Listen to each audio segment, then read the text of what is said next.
Hello friends, welcome to AB technical hub. स्वागत है आप सभी का आपके अपने YouTube channel AB technical hub पर। जैसा कि आप सभी लोग को मालूम है, एबी टेक्निकल हब पर निम्मी क्वेश्चन के फर्स्ट ईयर का टॉपिक वाइज डिस्कशन चल रहा था, जो कि पिछले वीडियो में हम लोगों ने बेसिक फिटिंग के इंपॉर्टेंट क्वेश्चन के 4 पार्ट वीडियो का कंप्लीट डिस्कशन कराया था। जिन लोगों ने अभी तक उस वीडियो को नहीं देखा तो प्लीज उस वीडियो को देखिए, जिसका लिंक नीचे डिस्क्रिप्शन में दिया गया है। दोस्तों, आज के इस वीडियो में हम लोग 5th पार्ट वीडियो का कंप्लीट डिस्कशन करेंगे, जो कि काफी ज्यादा इंपॉर्टेंट रहने वाला है टेक्निकल टाइप्स के एग्जाम के लिए। तो चलिए वीडियो को स्टार्ट करते हैं।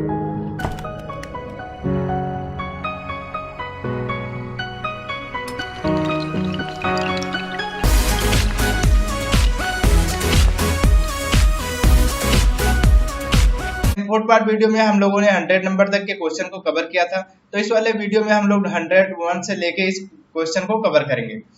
101 नंबर इसमें क्वेश्चन में पूछा गया है, what is the reason for scratch produce on filed surface. इस क्वेश्चन में पूछा गया है, जो फाइल वाली सरफेस होती है उस पे खरोंच चिप्स के उत्पन्न करने का क्या कारण है। मतलब जो फाइल होती है उसे फाइलिंग ऑपरेशन करने के बाद जो सरफेस होती है, सरफेस पे जो खरोंच उत्पन्न होता है वो किसके कारण होता है। ऑप्शन दिया गया है, option A pinning, option B glazing, option C file wet या ऑप्शन डी रैपिंग। तो सो इसका जो करेक्ट ऑप्शन रहेगा इसमें ये रहेगा पिनिंग। पिनिंग के कारण जो फाइलिंग ऑपरेशन किए जाते हैं उसमें पिनिंग में क्या होता है कि जो धातु के चिप्स होते हैं वो फाइल के दांतों के बीच फंस जाते हैं। फंस जाने के बाद ये दूसरे सरफेस पे फाइलिंग की गई तो सरफेस पे स्क्रैच उत्पन्न करते हैं। तो इसलिए इसका सो करेक्ट ऑप्शन जो रहेगा ये रहेगा। चलिए नेक्स्ट क्वेश्चन की ओर हम लोग आगे बढ़ते हैं, देखते हैं अगले क्वेश्चन में क्या पूछा गया। 102 नंबर इस क्वेश्चन में पूछा गया, what is the name of chisel. इस क्वेश्चन में पूछा गया है, जो यहाँ पे फिगर दिखाई गई, फिगर में कौन सा चीजल दिखाया गया है। ऑप्शन दिया गया, option A flat chisel, option B web chisel या ऑप्शन सी क्रॉस चीजल या फिर option D diamond point chisel. तो सो इसका जो करेक्ट ऑप्शन इसमें बी रहेगा, वेब चीजल। वेब चीजल यहाँ पे जो दिखाया गया है, यहाँ पे चैन ड्रिलिंग के बाद धातु को अलग करने के लिए वेब चीजल का प्रयोग किया जाता है, इसलिए इसका प्रयोग चैन ड्रिलिंग में करते हैं। तो इसका सो करेक्ट ऑप्शन जो रहेगा बी रहेगा इसमें, वेब चीजल। चलिए नेक्स्ट क्वेश्चन की ओर हम लोग आगे बढ़ते हैं, देखते हैं अगले क्वेश्चन में क्या पूछा गया। 103 नंबर क्वेश्चन में इसमें पूछा गया, why slide convexity is given on the face of hammer. इसमें पूछा गया क्यों हथौड़े के चेहरे पर थोड़ी उत्तलता दी जाती है। ऑप्शन दिया गया, option A to make effective striking, जो प्रभावी चोट होते हैं उसे बनाने के लिए, या फिर ऑप्शन बी दिया गया है to avoid digging on the edge, जो हैमर के किनारे होते हैं किनारे से खुदाई से बचने के लिए, या फिर ऑप्शन सी इसमें दिया गया है to allow even load on striking, जो चोट मारते समय एक समान लोड की अनुमति देते हैं या उसके लिए, या फिर ऑप्शन डी इसमें दिया गया है to prevent damage to work surface, मतलब काम की सतह को नुकसान रोके बिना जो काम होते हैं उसके लिए किया गया है। तो सो इसका जो करेक्ट ऑप्शन रहेगा इसमें बी रहेगा, to avoid digging on the surface. जो हैमर होता है, हैमर की जो यहाँ पे सरफेस किनारे होते हैं, किनारे यदि एज बने होते हैं, जैसे इसको उत्तल नहीं बनाया जाएगा तो यहाँ पे इसके किनारे हैमरिंग करते समय उसमें एक गड्ढे टाइप में बना देता है, तो avoid digging on the cell, इसके लिए इसका प्रयोग किया जाता है। ऑप्शन बी इसलिए इसका करेक्ट रहेगा। चलिए नेक्स्ट क्वेश्चन की ओर हम लोग आगे बढ़ते हैं, देखते हैं अगले क्वेश्चन में क्या पूछा गया। 104 नंबर क्वेश्चन में पूछा गया, what is the name of hammer. यहाँ पे एक हैमर दिखाया गया, हैमर के बारे में पूछा गया है, कौन सा हैमर ये दिखाया गया। ऑप्शन ये दिया गया, option A mallet hammer, option B ball pin hammer या option C cross pin hammer या फिर option D straight pin hammer. तो सबसे पहले आइए हम लोग जानेंगे हैमर क्या होता है तथा ये कितने टाइप्स के होते हैं, इनका यूज कहाँ किया जाता है। हैमर एक प्रकार का स्ट्राइकिंग टूल होता है, जिसके माध्यम से हम लोग जॉब को किसी भी सीधा करना है, बेंडिंग करना है, मोड़ना है, विभिन्न प्रकार के ऑपरेशन इसके माध्यम से किए जाते हैं। हैमर को मोस्टली बात की जाए तो हैमर कई सारे टाइप्स के होते हैं, जो कि हैंड हैमर यहाँ पे दिखाया गया, ये हैंड हैमर में आता है। हैंड हैमर सेट में 3 हैमर होते हैं, एक ball pin hammer, cross pin hammer तथा तीसरा स्ट्रेट पिन हैमर। उसके बाद सॉफ्ट हैमर आता है। सॉफ्ट हैमर का प्रयोग जो हल्की वस्तुएं होती हैं, सीट मेटल होते हैं, वहां पे इसका प्रयोग किया जाता है। मैलेट हैमर आता है, राहाइड हैमर आता है, क्रा हैमर आता है, उसके साथ साथ स्लेज हैमर आता है जिसका वजन 2 से 10 केजी तक होता है, उसको ब्लैक स्मिथी शॉप में उसका प्रयोग किया जाता है। तो यहाँ पे दिया गया है जो फिगर, इसके बारे में पूछा गया है कौन सा हैमर दिया गया है, तो इसका सो करेक्ट ऑप्शन इसमें सी रहेगा, cross pin hammer. Cross pin इसका करेक्ट ऑप्शन रहने वाला है, क्योंकि इसकी जो पिन बनी है ये हैंडल के क्रॉस में बनी होती है, इसलिए क्रॉस पिन हैमर के नाम से जाना जाता है। यदि इसकी हैंडल के सीध में ये पिन जो होती बनी होती तो उसको स्ट्रेट पिन हैमर के नाम से जाना जाता है। और यहाँ पे फेस बना होता तो जो पिन है राउंड या बॉल के आकार की बनी होती उसको हम लोग बॉल पिन हैमर के नाम से जानते हैं। तो सो इसका जो करेक्ट ऑप्शन इसमें सी रहेगा, क्रॉस पिन हैमर। चलिए नेक्स्ट क्वेश्चन की ओर हम लोग आगे बढ़ते हैं, देखते हैं अगले क्वेश्चन में क्या पूछा गया। 105 नंबर इस क्वेश्चन में पूछा गया है, what is the name of angle between the axis of सीजल and job surface wheel chipping. इस क्वेश्चन में पूछा गया है चिपिंग करते समय छेनी के अक्ष और जॉब की सतह के बीच के कोण का नाम क्या है। ऑप्शन ये दिया गया, option A rake angle, option B point angle, या ऑप्शन सी क्लियरेंस एंगल, या फिर option D angle of inclination. तो सबसे पहले आइए हम लोग जानेंगे जो चिपिंग करते हैं, चिपिंग करने के बाद कितने एंगल बनते हैं, वह जो छेनी का एच होता है और जॉब की सरफेस होती है उसके बीच जो एंगल निर्माण होता है वो कौन सा होता है। आप यहाँ पे देख पा रहे होंगे आपके सामने एक चीजल दिखाई गई है जिसमें चिपिंग करते हुए ऑपरेशन को दर्शाया गया है। तो सबसे पहले आइए हम लोग जानेंगे इसमें कितने एंगल को क्रिएट करता है। यहाँ पे एक चीजल दी गई है जिसका एंगल 60 डिग्री दिया गया है, ये आप देख पा रहे होंगे इसका एंगल यहाँ से क्रिएट हो रहा है, 60 डिग्री का एंगल ये बना रहा है। उसके बाद जो सरफेस होती है तथा यहाँ पे इसका एक्सिस दिया गया है, एक्सिस से जो सरफेस के बीच की एंगल का निर्माण होता है उसको हम लोग इंक्लाइंड एंगल के नाम से जाना जाता है। और उसके बाद जो सरफेस होती है उसके साथ साथ यहाँ जो चीजल होता है, चीजल का जो एंगल 60 डिग्री क्रिएट होता है, इस फेस से लेके सरफेस के बीच की जो एंगल क्रिएट होती है उसको क्लियरेंस एंगल के नाम से जाना जाता है। आप यहाँ पे देख पा रहे होंगे क्लियरेंस एंगल को दर्शाया गया है। उसके बाद यहाँ पे जो वर्टिकल लाइन होती है, वर्टिकल लाइन से जो चीजल होती है, चीजल के फेस से जो एंगल निर्माण होता है उसे रेक एंगल के नाम से जाना जाता है। तो यहाँ से सारे एंगल को क्लियर हो रहा होगा, इसको पॉइंट एंगल के नाम से जाना जाता है जो चीजल होती है। ऊपर का जो वर्टिकल लाइन से क्रिएट होता है उसको रेक एंगल के नाम से जानते हैं। नीचे का जो क्लियरेंस एंगल होता है, उसके बाद जो एक्सिस होता है और एक्सिस से सरफेस के बीच क्रिएट होती है उसको एंगल ऑफ इंक्लिनेशन जानते हैं। तो सो इसका जो करेक्ट ऑप्शन रहने वाला है इसमें इसका करेक्ट ऑप्शन डी रहेगा, एंगल ऑफ इंक्लिनेंस, झुकाव कोण। चलिए नेक्स्ट क्वेश्चन की ओर हम लोग आगे बढ़ते हैं, देखते हैं अगले क्वेश्चन में क्या पूछा गया है। 106 नंबर क्वेश्चन में इसमें पूछा गया है, what is the property of metal that permits no permanent destroyed before breaking. इस क्वेश्चन में पूछा गया है जो धातु की वह प्रॉपर्टी क्या है जो टूटने से पहले कोई अस्थायी विकृति की अनुमति नहीं देती है। इसमें ऑप्शन दिया गया है, option A tenacity, option B hardness, या फिर ऑप्शन सी ब्रिटलनेस, या ऑप्शन डी टफनेस। तो सो इसका जो करेक्ट ऑप्शन इसमें सी रहेगा, ब्रिटलनेस। ब्रिटलनेस में क्या होता है कि ये किसी भी जो दबाव है, झटका है, उसको सहन नहीं करता, ये या तो टूट जाएगी या फिर उसको सहन कर लेती है। तो सो इसका जो करेक्ट ऑप्शन सी रहेगा, इसलिए इसको जो मशीनें होती हैं, मशीनों को बेड बनाने में इसका मोस्टली प्रयोग किया जाता है। तो सो इसका करेक्ट ऑप्शन सी रहेगा, ब्रिटलनेस। चलिए नेक्स्ट क्वेश्चन की ओर हम लोग आगे बढ़ते हैं, देखते हैं अगले क्वेश्चन में क्या पूछा गया है। 107 नंबर क्वेश्चन में पूछा गया है, name the part mark as X in depth. इस क्वेश्चन में पूछा गया जो गहराई माइक्रोमीटर होते हैं उसमें जो यहाँ पे एक्स के रूप में इंडिकेट किया गया है ये कौन सा पार्ट है। ऑप्शन ये दिया गया, option A cap, option B lock, option C stock, या फिर ऑप्शन डी थिम्बल। तो सो इसका जो करेक्ट ऑप्शन इसमें भी रहेगा लॉक। ये जो दिया गया है इसको लॉक कहा जाता है, इसका प्रयोग वहां पे करते हैं जब रीडिंग लेते हैं, रीडिंग के बाद रीडिंग को लॉक करना है तो वहां पे इसका प्रयोग किया जाता है। इसके इस पार्ट की बात करें तो इसको हम लोग रैचेट स्टाफ के नाम से जानते हैं, जिसका प्रयोग समान बराबर प्रेशर देने के लिए प्रयोग किया जाता है, जिसमें ट्रेपेजोइडल की बटरस थ्रेड कटी होती है जो कि 45 डिग्री पे होता है। उसके बाद ये जो पार्ट्स है इसको थिम्बल के नाम से जानते हैं, यहाँ से यहाँ तक ये पार्ट्स थिम्बल। उसके बाद ये जो है ये बैरल के नाम से जाना जाता है, बैरल और स्लीव। बैरल पर जो डेटम लाइन बनी होती है जिसमें ग्रेजुएशंस बने होते हैं। उसके बाद ये जो है इसको एक्सटेंशन रॉड होता है जिसका प्रयोग डेप्थ बार के रूप में प्रयोग करते हैं। डेप्थ में कोई चीजें हैं वहां पे स्टेप या फिर डेप्थ में है वहां पे रीडिंग लेने के लिए प्रयोग किया जाता है। बट इसकी मोस्टली खास बात क्या होती है, जो डेप्थ माइक्रोमीटर होता है ये सिंपल माइक्रोमीटर की तरह इसकी जो रीडिंग है ये उल्टी होती है, इसकी यही खास बात होती है। चलिए नेक्स्ट क्वेश्चन की ओर हम लोग आगे बात करें। अगले क्वेश्चन में क्या पूछा गया है, 108 नंबर क्वेश्चन में पूछा गया why the hand taps are chamfered at the lead.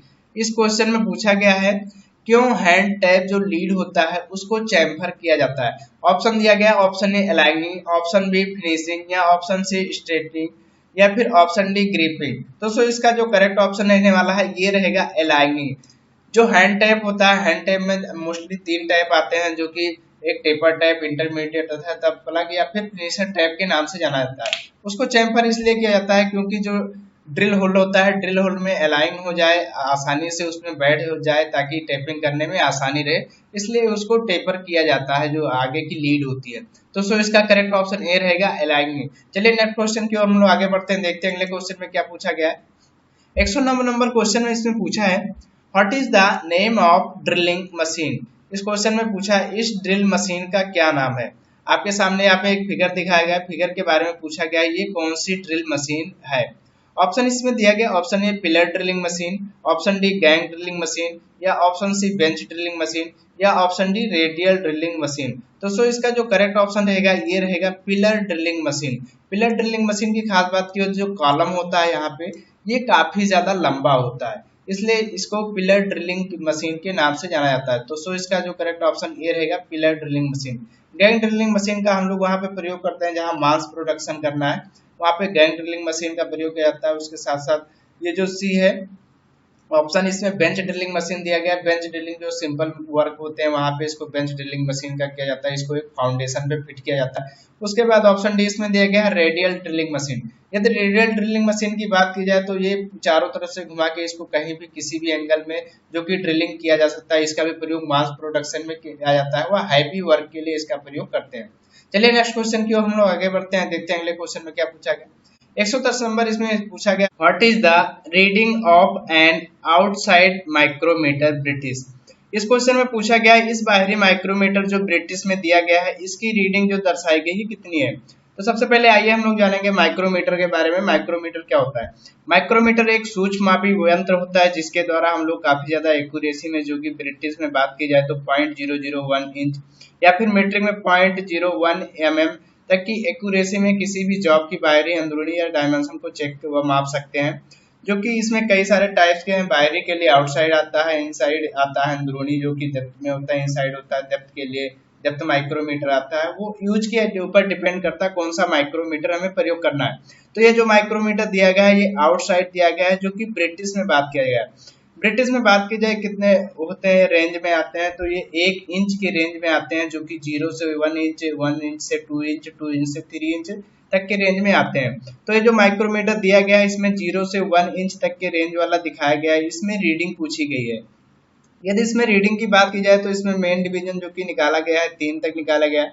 उसके बाद इसमें जो सब डिवीजन है 2 सब डिवीजन को लिया गया है। उसके बाद यहाँ पे थिम्बल डिवीजन की बात की जाए तो थिम्बल डिवीजन के 9 भाग का लिया गया है। तो आइए इस रीडिंग को हम लोग निकालते हैं, देखते हैं क्या रीडिंग निकल के आती है।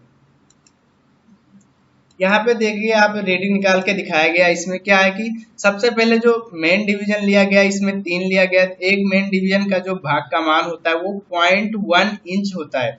उसको मल्टीप्लाई कराने के बाद इसमें 0.3001 इंच निकल के आया। उसके बाद सब डिवीजन की बात की जाए तो इसमें सब डिवीजन 2 भाग लिया गया। एक भाग का मान होता है 0.025 इंच।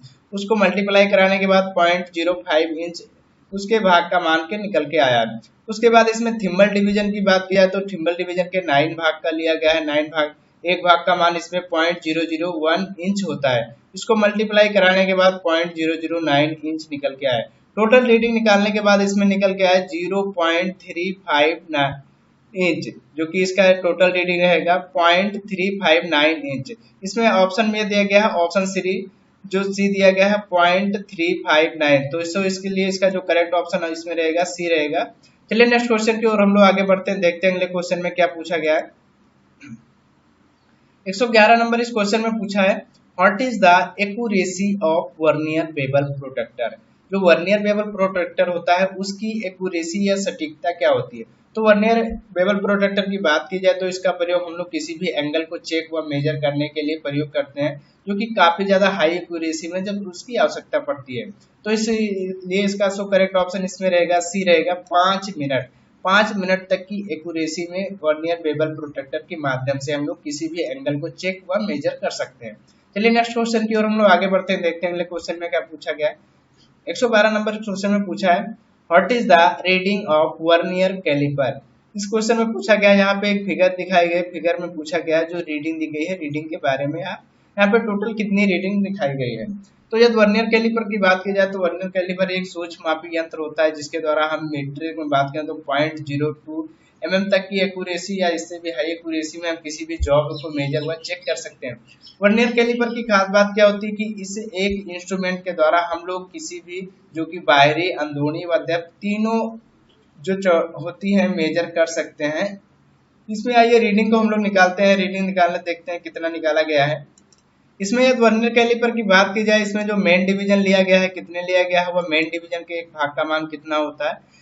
तो एक मेन डिवीजन के भाग का मान इसमें 10 mm दिया गया है, 3 मेन डिवीजन को लिया गया है। यहाँ पे आप देख पा रहे हो 4 दिया गया है, तो 4 के पहले 3 आएगा, तो 3 मेन डिवीजन को लिया गया है। एक मेन डिवीजन का भाग का मान 10 mm होता है, तो टोटल 30 mm हो जाएगा।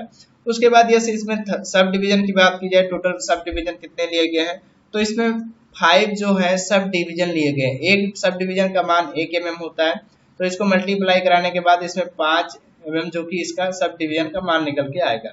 उसके बाद यहाँ पे वर्नियर डिवीजन दिया गया है, वर्नियर डिवीजन के एक भाग का मान 0.02 mm होता है। इसमें टोटल यहाँ पे देख पा रहे होंगे 25 नंबर वाली जो लाइन को है यहाँ पे मैच किया गया है, तो टोटल इसमें वर्नियर जो डिवीजन है 25 भाग हो गए। एक भाग का मान 0.02 mm होगा, उसको मल्टीप्लाई कराने के बाद 0.5 mm जो कि इसका टोटल मान निकल के आएगा जो वर्नियर डिवीजन होगा। इसको टोटल रीडिंग को यहाँ पे ऐड करने के बाद इसमें टोटल रीडिंग निकल के आएगी 35.5 mm। तो इसलिए इसका जो करेक्ट ऑप्शन इसमें रहेगा डी रहेगा 35.5 mm। चलिए नेक्स्ट क्वेश्चन की ओर हम लोग आगे बढ़ते हैं, देखते हैं अगले क्वेश्चन में क्या पूछा गया है। 113 नंबर इस क्वेश्चन में पूछा है why surface plates are made of stress relieve good quality cast iron. इस क्वेश्चन में पूछा गया है जो सरफेस प्लेट होती है, सरफेस प्लेट को क्यों कास्ट आयरन का बनाया जाता है। ऑप्शन दिया गया, option A to prevent corrosion, या option B to prevent breaking, या option C to prevent destroy जो विकृति होती है उसको रोकने के लिए, या फिर option D to prevent thermal expansion जो थर्मल विस्तार होता है उससे बचने के लिए इसको कास्ट आयरन का बनाया जाता है। तो इसका जो करेक्ट ऑप्शन इसमें सी रहेगा टू प्रिवेंट डिस्ट्रॉय जो विकृति होती है, विकृति से बचने के लिए इसको कास्ट आयरन का बनाया जाता है। चलिए नेक्स्ट क्वेश्चन की ओर हम लोग आगे बढ़ते हैं, देखते हैं अगले क्वेश्चन में क्या पूछा गया है। 114 नंबर क्वेश्चन में इसमें पूछा गया है what is the main advantage of adjustable parallel block. जो समानांतर ब्लॉक होते हैं जो एडजस्टेबल वाले, उसका मुख्य लाभ क्या होता है। ऑप्शन दिया गया, option A to set different angle जो विभिन्न कोण होते हैं उसको निर्धारित करने के लिए, या फिर ऑप्शन बी इसमें दिया गया है टू सेट डिफरेंट डेप्थ जो विभिन्न गहराई होती है उसको निर्धारित करने के लिए, या फिर ऑप्शन सी इसमें दिया गया है टू सेट डिफरेंट लेंथ जो विभिन्न लंबाइयां होती हैं उसको निर्धारित करने के लिए, या फिर ऑप्शन डी दिया गया है टू सेट डिफरेंट हाइट जो विभिन्न ऊंचाई होती है उसको निर्धारित करने के लिए। तो इसका जो करेक्ट ऑप्शन इसमें डी रहेगा to set different height. Parallel जो समानांतर जो एडजस्टेबल वाले ब्लॉक होते हैं उसका प्रयोग हम लोग की विभिन्न ऊंचाइयों पर कोई जॉब को निर्धारित फिक्स करना है वहां पे इसका प्रयोग करते हैं, तो इसलिए इसका सो करेक्ट ऑप्शन इसमें डी रहेगा टू सेट डिफरेंट हाइट। चलिए नेक्स्ट क्वेश्चन की ओर हम लोग आगे बढ़ते हैं, देखते हैं अगले क्वेश्चन में क्या पूछा गया है। 115 नंबर इस क्वेश्चन में पूछा है Which part of universal surface gauge is used to set scriber at required position exactly। इस क्वेश्चन में पूछा गया जो यूनिवर्सल सरफेस गेज होता है किस भाग का उपयोग सही पोजीशन पर स्क्राइबर सेट करने के लिए किया जाता है। ऑप्शन इसमें दिया गया, option A snug, option B guide pin, या ऑप्शन सी रॉकर आर्म, या फिर option D fine adjusting screw. तो आइए सबसे पहले हम लोग जानेंगे यूनिवर्सल सरफेस गेज होता किस तरह है, इसका प्रयोग कहाँ पे किए जाते हैं, इसके कौन कौन से पार्ट्स हैं, वह स्क्राइबर को फिट करने के लिए किस पार्ट्स का सहयोग लिया जाता है। आप यहाँ पे देख पा रहे होंगे आपके सामने जो फिगर दिखाया गया है इसमें एक यूनिवर्सल सरफेस गेज को दिखाया गया है। यदि इसकी बात की जाए इसका प्रयोग कहाँ पे करते हैं यूनिवर्सल सरफेस गेज का, तो इसका प्रयोग मोस्टली हम लोग किसी भी जॉब पे मार्किंग करना है, उसके साथ साथ जब लेथ मशीन पे जॉब को ट्रू करना होता है वहां पे इसका मोस्टली प्रयोग किया जाता है। यदि इसके पार्ट्स की बात की जाए तो ये पार्ट्स है, इसको स्पंडल के नाम से जानते हैं। ये जो पार्ट्स होता है इसको स्नग के नाम से जाना जाता है। यहाँ पर एक क्लैंपिंग जो नट लगा होता है इसके माध्यम से इसको क्लैंप किया जाता है। उसके बाद ये जो है पार्ट्स इसको स्क्राइबर के नाम से जानते हैं। इसमें मोस्टली टू टाइप्स के स्क्राइबर प्रयोग किया जाता है, एक जो कि होता है बेंट स्क्राइबर, एक स्ट्रेट स्क्राइबर। जो इसमें स्क्राइबर दिखाया गया है ये बेंड टाइप का स्क्राइबर दिखाया गया है। यदि इसके पॉइंट एंगल की बात की जाए तो 12 से 15 डिग्री इसके पॉइंट एंगल को रखा जाता है, जो कि आयल स्टोन पर घिस के उसे बनाया जाता है। ये जो पार्ट्स है, इस पार्ट्स की बात की जाए तो इसको रॉकर आर्म के माध्यम नाम से जाना जाता है, जिसका प्रयोग इसको हम लोग किसी भी एंगल में इसको इंक्लाइन कर सकते हैं। उसके बाद यहाँ पे ये जो दो पिन दी गई है इसको गाइड पिन के नाम से जाना जाता है। इसमें जो ग्रुप बने होते हैं वो वी ग्रुप बने होते हैं। गाइड पिन की बात की जाए मोस्टली यूज किया गया तो गाइड जब समानांतर हम लोग किसी लाइन को खींचना होता है तो ये गाइड पिन का उसमें प्रयोग किया जाता है। उसके बाद इसमें जो क्वेश्चन पूछा गया था, जो स्क्राइबर है स्क्राइबर को क्लेम करने के लिए किसका प्रयोग किया जाता है, तो इसमें जो करेक्ट ऑप्शन रहेगा स्नग्न रहेगा। ऑप्शन ए का इसका करेक्ट रहने वाला है, क्योंकि इस पार्ट्स को हम लोग स्नग्न के नाम से जानते हैं। चलिए नेक्स्ट क्वेश्चन की ओर हम लोग आगे बढ़ते हैं, देखते हैं अगले क्वेश्चन में क्या पूछा गया है।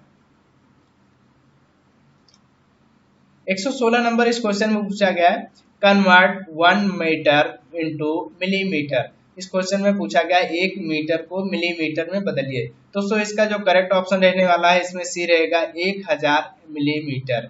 1 मीटर में जो कि होता है 1000 mm होता है, तो इसलिए इसका सो करेक्ट ऑप्शन सी रहेगा। चलिए नेक्स्ट क्वेश्चन की ओर हम लोग आगे बढ़ते हैं, देखते हैं अगले क्वेश्चन में पूछा गया है। 117 नंबर इस क्वेश्चन में पूछा गया है, what is the name of V block. इस बी ब्लॉक का नाम क्या है। ऑप्शन ए दिया गया है, option A V groove B block, option B single level single group B block, या ऑप्शन सी इसमें दिया गया है double level single group B block, या फिर option D single level double groove B block. तो सो इसका जो करेक्ट ऑप्शन इसमें रहने वाला है बी रहेगा single level single group B block. यहाँ पे जो बी ब्लॉक दिया गया है, बी ब्लॉक का मोस्टली हम लोग किसी भी राउंड वाले जॉब होते हैं उसको क्लेम करना है, मार्किंग करना है या ऑपरेशन करना है, उसमें प्रयोग किया जाता है। यहाँ पे एक ग्रुप बनाया गया है जो कि यहाँ पे सिंगल ग्रुप के साथ साथ सिंगल लेवल बनाया गया है, इसलिए इसको हम लोग single level single group block के नाम से जाना जाता है। तो इसलिए इसका जो करेक्ट ऑप्शन बी रहेगा single level single B block. चलिए नेक्स्ट क्वेश्चन की ओर हम लोग आगे बढ़ते हैं, देखते हैं अगले क्वेश्चन में क्या पूछा गया है। 118 नंबर इस क्वेश्चन में पूछा है, what is the name of the part mark as X in combination set. जो कॉम्बिनेशन सेट दिया गया है इसमें एक्स के रूप में इंडिकेट के पार्ट्स के नाम के बारे में पूछा है। तो कॉम्बिनेशन सेट की बात की जाए तो कॉम्बिनेशन सेट का प्रयोग हम लोग मोस्टली किसी भी वर्कशॉप में इसका मोस्टली प्रयोग किया जाता है। इसके साथ साथ हम लोग काफी ज्यादा मार्किंग को सुटेबल रहता है। यहाँ जो प्रोटेक्टर हुड होता है ये जो है ये सेंटर हेड होता है, जिसका प्रयोग सेंटर हेड का प्रयोग किसी भी जॉब होता है राउंड वाला उसमें सेंटर निकालने के लिए इसका प्रयोग किया जाता है। प्रोटेक्टर हेड के द्वारा हम लोग 0 से 180 तक किसी भी जॉब की मार्किंग कर सकते हैं एंगल में। उसके बाद ये जो पार्ट्स है इसको स्क्वायर हेड के नाम से जाना जाता है, जिसका एक जो कि 45 एंगल पे बना होता है। उसके साथ साथ इसमें स्पिरिट लेवल दिया जाता है जो कि सरफेस की पैरेलल समानता को चेक करता है। उसके साथ यहाँ पे एक जो एक्स के रूप में इंडिकेट किया गया है इसमें एक स्क्राइबर रहता है, जिसका प्रयोग हम लोग किसी भी जॉब पे सीट मेटल पे उसमें स्क्रैच जो कि मार्किंग करने में प्रयोग किया जाता है। तो इसलिए इसका जो करेक्ट ऑप्शन इसमें रहेगा बी रहेगा स्क्राइबर। जो एक्स के रूप में इंडिकेट पार्ट्स के बारे में पूछा गया है उसको स्क्राइबर के नाम से जाना जाता है। चलिए नेक्स्ट क्वेश्चन की ओर हम लोग आगे बढ़ते हैं, देखते हैं अगले क्वेश्चन में क्या पूछा गया है। 119 नंबर क्वेश्चन में इसमें पूछा है, which caliper is used to find the centre of round bar. इस क्वेश्चन में पूछा गया है जो राउंड बार होता है उसके केंद्र को निर्धारित करने के लिए किस कैलिपर का प्रयोग किया जाता है। ऑप्शन इसमें दिया गया, option A inside caliper, option B jenny caliper, option C vernier caliper, या ऑप्शन डी आउटसाइड कैलिपर। तो सो इसका जो करेक्ट ऑप्शन इसमें रहेगा बी रहेगा जेनी कैलिपर। जेनी कैलिपर के द्वारा हम लोग किसी भी जो राउंड बार होते हैं जॉब का उसका सेंटर निकालने के साथ साथ कोई भी समानांतर जॉब है पैरेलल लाइनें खींचने के लिए इसका प्रयोग किया जाता है। यदि ऑप्शन ए की बात की जाए इनसाइड कैलिपर का प्रयोग हम लोग किसी भी जॉब की अंदरूनी जो स्लॉट है उनकी चौड़ाई को चेक करने के लिए प्रयोग किया जाता है। उसके बाद इसमें सी दिया गया ऑप्शन वर्नियर कैलिपर के द्वारा हम लोग किसी भी डायरेक्ट रीडिंग लेते हैं, बाहरी अंदरूनी इसके द्वारा तीनों लिया जा सकता है, बट जो राउंड बार होते हैं उसका केंद्र निर्धारण नहीं किया जा सकता। इसमें ऑप्शन डी दिया गया आउटसाइड कैलिपर का प्रयोग हम लोग किसी भी बाहरी डायमेंशन को चेक करना है वहां पे इसका प्रयोग किया जाता है। ये जो होते हैं इनसाइड कैलिपर, जेनी कैलिपर और आउटसाइड कैलिपर ये सारे इनडायरेक्ट रूप के मेजरिंग इंस्ट्रूमेंट है, और जो ये वर्नियर कैलिपर है ये डायरेक्ट मेजरिंग इंस्ट्रूमेंट होता है। तो आइए हम लोग जेनी कैलिपर के बारे में थोड़ा जानते हैं एक फिगर के माध्यम से।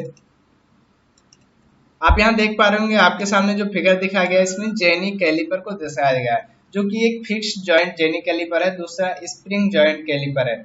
ये जो पिवट होता है, पिवट रिविट के माध्यम से इसको जोड़ दिया जाता है। इसकी यदि लेंथ की बात की जाए तो लेंथ इसको पिवट का जो सेंटर होता है, सेंटर से इसका जो वर्किंग पॉइंट होता है, इसके बीच की टोटल जो डिस्टेंस होती है उसे माध्यम से निर्धारित किया जाता है। इसमें एक स्क्राइबर लगा होता है जो कि बेंड होता है।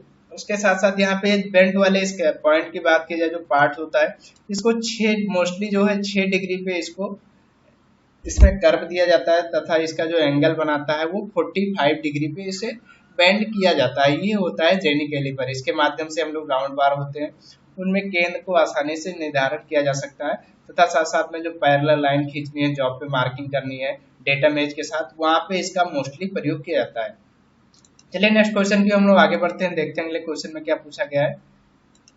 120 नंबर इस क्वेश्चन में पूछा है, what is the name of angle mark A in chisel. इस यहाँ पे एक फिगर दिखाया गया है, फिगर के रूप में जो ए अल्फा इंडिकेट कर रहा है वो क्या इंडिकेट कर रहा है इसके बारे में पूछा गया है। तो इसमें ऑप्शन दिया गया, option A rake angle, option B bed angle, या फिर ऑप्शन सी कटिंग एंगल, या फिर ऑप्शन डी क्लियरेंस एंगल। तो आप यहाँ पे देख पा रहे होंगे एक चीजल दिखाया गया जो कि चिपिंग ऑपरेशन करते समय जो एंगल एलिमेंट्स बनते हैं उसके बारे में दर्शाया गया है। यहाँ पे जो डेटम सरफेस होती है, जॉब की जो सरफेस होती है, सरफेस से जो चीजल होता है, चीजल के सरफेस से जो एंगल बनता है उसको अल्फा से इंडिकेट किया गया है। इसको हम लोग क्लियरेंस एंगल के नाम से जानते हैं, तो इसलिए इसका सो करेक्ट ऑप्शन इसमें डी रहेगा, क्लियरेंस एंगल। उसके बाद इसके दूसरे एंगल की बात की जाए तो यहाँ पे जो एंगल चीजल के द्वारा निर्मित हो रहा है इसको हम लोग पॉइंट एंगल के नाम से जानते हैं, या फिर कटिंग एंगल भी इसे कहा जाता है। तो जो कि बीटा से दर्शाया गया है इसको हम लोग पॉइंट एंगल या कटिंग एंगल के नाम से जानेंगे।